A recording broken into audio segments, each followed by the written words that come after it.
Welcome to the Mastering the Game podcast. I'm your host, Jermaine Harris. In this episode, I'll be discussing a couple lesser-known video game franchises.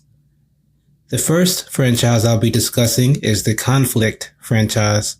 Specifically, I'll be talking about the game called Conflict Desert Storm. So Conflict Desert Storm was released in 2002 and was developed by Pivotal Games. It's a tactical third-person shooter that's set during the Gulf War, which happened in the early 1990s. John Bradley, Paul Foley, Mick Connors, and David Jones are the main characters for the game, and each of them have their own specialization. For example, Bradley is the expert rifleman and Foley is the sniper. Of course, since the game came out 20 years ago, the graphics wouldn't hold up now, but the core game mechanics are pretty cool. I like that they had some night vision.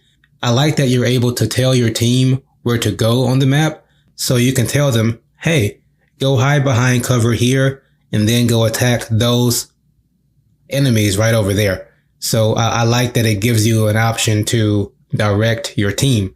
It was an earlier game that I believe had its impact on future games. So of course it may not be a super well-known game right now, but I think that it definitely paved the way for games like Ghost Recon or franchises like Ghost Recon.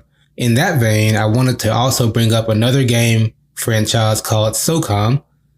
SOCOM, or its long name is called SOCOM US Navy SEALs, was a PlayStation exclusive series that is, of course, centered around US Navy SEALs.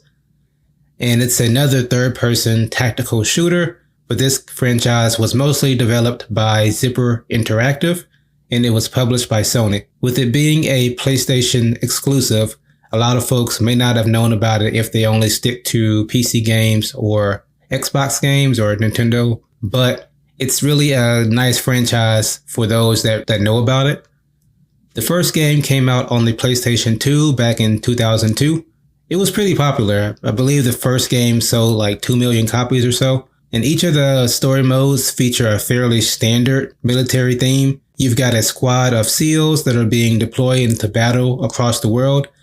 I do like that even early on, with this being in the 2000s, early 2000s, this franchise was one of those franchises that had online play, even on the PlayStation 2. It's really awesome that it was really one of those pioneering games that let you do that early on from a PS2. I mostly played the online multiplayer on my PSP, on the Fireteam Bravo 1 and 2. Those were the ones that I mainly played a lot of on my PSP. However, you could also play online on the PlayStation 2 versions of the game, as well as on the PS3 games as well. It does suck that they haven't released any games since 2011, and that game was SOCOM 4. The game didn't have great reviews at launch because it was a bit buggy and there weren't that many maps. At that point, people had gotten a bit more used to Call of Duty, where there's a lot of different game modes and a lot of different maps that you can play on. So I think that also impacted people's expectations. However, if they do decide to bring their game back again and do a reboot, I would certainly be first in line to pick up a copy. Let me know in the comments if you've heard of SOCOM before, and if you're a fan of the franchise, I'd love to know what your favorite game is.